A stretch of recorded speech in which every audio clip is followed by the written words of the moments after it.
माँ की गठड़ी है इसमें, पूरी नहीं है। उसके जो अज़ा हैं वो इकट्ठे करके गठड़ी की सूरत में इस कब्र में उतारे गए हैं। किसने मारा जी? दादी ने। किसने मारा जी? फुफ्फी ने, फुफ्फी के बेटे ने। बाप तो अब चलती फिरती लाश ही है। वो तो जब तक अपनी आखिरी सांस नहीं उसकी जाती उस वक्त तक वो एक जिंदा लाश था।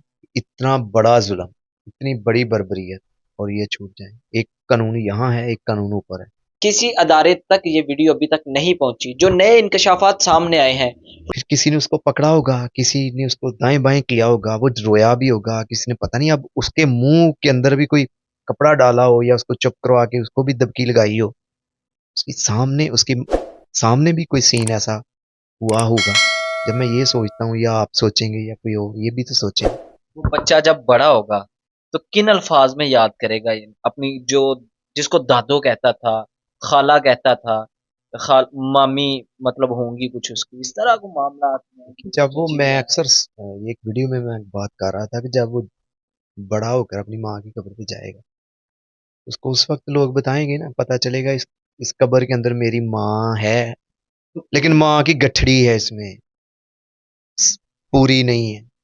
उसके जो अज़ा हैं वो इकट्ठे करके गठड़ी की सूरत में इस कब्र में उतारे गए हैं। किसने मारा जी? दादी ने। किसने मारा जी? फुफ्फी ने, फुफ्फी के बेटे ने और उनके एक यार ने। दर्दनाक ये वाकया है। आमतौर पर गांव में यही होता है कि पुरानी दुश्मनी हो तो उसका बदला ले ही लेते हैं। क्या ये बच्चा बड़ा होके अपनी माँ का बदला लेगा? वहां तक तो बात पहुंचनी नहीं है। ये तो बड़ा सीधा सा केस है, ज़ाहिर है इनको सजाएं हो जानी है।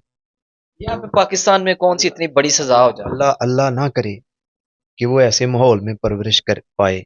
हम तो ये दुआ करते हैं कि वो पढ़ पढ़ लिख कर एक अच्छा शरीफ शहरी बने, ठीक है, और वो अपनी ज़िंदगी को अच्छे तरीके से गुजारे। अल्लाह पाक उसकी उम्र दराज करे, लंबी उम्र करे, और ये लोग कुत्ते की मौत मरे। लड़की के बाप के साथ आपकी मुलाकात हुई जब, उनके क्या अल्फाज थे? देखें उसके उसके पास क्या अल्फाज होने। वो बेचारा, वो बाप तो अब चलती फिरती लाश ही है।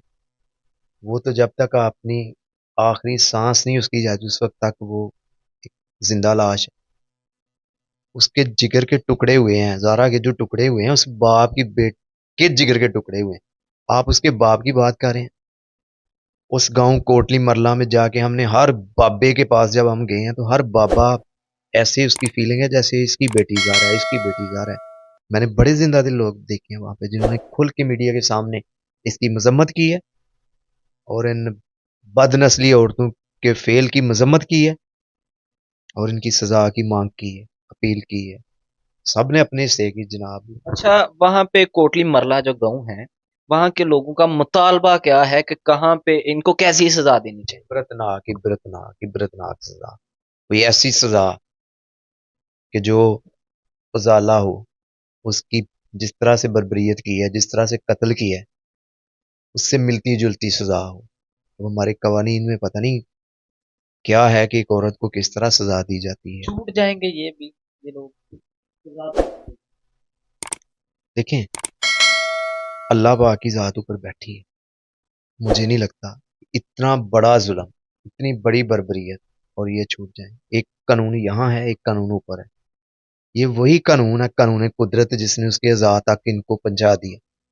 हालांकि सब कुछ जला के बखेर के इतने इतने किलोमीटर फासले पर इनके अज़ा, उसके अज़ा जो है वो बखेरे थे। वो खुदा की ज़ात है ना, जिसने फिर इन्हीं की निशानदेही पर उनके अज़ा तक पहुंचा उसकी दिया। लाठी पे उसकी लाठी बेआवाज। इसी तरह मुझे पूरी उम्मीद है अल्लाह ताला पे, इनकी नस्लों ने भी इबरत का निशान बनना, जिन्होंने ये फेल किया। नाजरीन, आपको बताना चाहूंगा दोबारा कि ये फरूक सलैरी साहब हैं, जिन्होंने जाए वकूआ पर जाकर एक एक चीज बयां की, एक एक चीज देखी, जारा के बाप से भी बात की। उस बाप के क्या अल्फाज होंगे, कितना बड़ा जिगरा होगा उसका, जो मीडिया पे आके बात कर रहा है अपनी बेटी की। लेकिन कर क्यों रहा है? इंसाफ चाहिए उसको।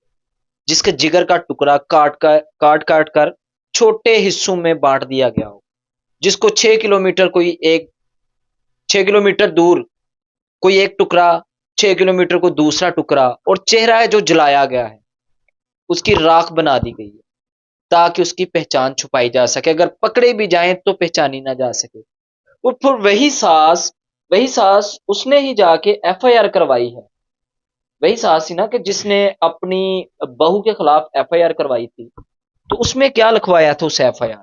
یعنی کہ وہ فرسٹ پہ انہوں نے کوئی 1-5 کی شاید کال کی تھی، یا یہی کہا تھا کہ یہ دیکھیں نا، جننے لچے اور نہیں اچے، پنجابی دی مثال ہے کہ جننے لچے اور نہیں اچے، وہ لچی آپے ہی، وہ پہلی اطلاع انہیں جدو دے باپ نے آگے پوچھا میری دھی کتھے ہے، جدو وہ پہنچا میں کہ تیری دھی اپنے کسی آشنا دے نال دوڑ گئی ہے، الزام وہ تے لایا، ٹھیک ہے، ਇਹਦੀ ਧੀ ਅਸ਼ਨਾਨ ਨਾਲ ਦੌੜੀ ਹੀ ਜਦੋਂ ਇਹਨੇ ਉਹਨੂੰ ਪਹਿਲੇ ਆਪਣੀ ਧੀ ਨੂੰ ਮਾਰਿਆ, ਉਹਨੇ ਲਵ ਮੈਰਿਜ ਕੀਤੀ, ٹھیک ہے، وہی الزام انہیں کہ وہ اپنے آشنا نال دوڑ گئی ہے، وہ الزام اس نے یہ لگایا تھا کہ وہ کہیں اس کے کہیں ناجائز تعلقات تھے، اس کے ساتھ وہ چلی گئی، ٹھیک ہے، تو پھر ایف آئی آر تو اس نے کٹوائی ہے اس کے باپ نے آ کے، وہ اور وہ سمجھتا تھا نا، اس کو پتا تھا، ظاہر ہے باپ تھا، اس کو پتا تھا کہ سسرال سے پہلے بھی جو اس کی شکایات آتی ہوں گی، یا بیٹی جہاں پہ کسی نے دی ہوتی ہے، پتا ہوتا ہے کون سی کیٹیگری کے لوگ ہیں،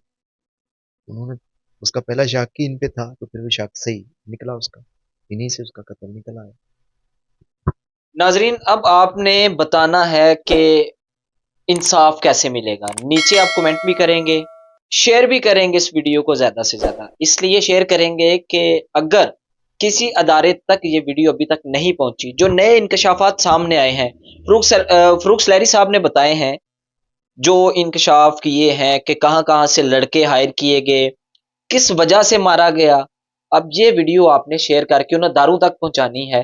جو پہلے مقامی صحافی وہاں پہ پہنچے تھے، انہوں نے تمام تر حقائق آپ کے سامنے رکھے، اور آپ اب انصاف کی اپیل کے لیے اس ویڈیو کو شیئر کریں گے، نیچے کمنٹ کریں گے۔ دیکھتے رہیے گا بولتا پاکستان ڈیجیٹل، اپنے میزبان ذیشان الہی کو دیجیے گا اجازت، اللہ حافظ۔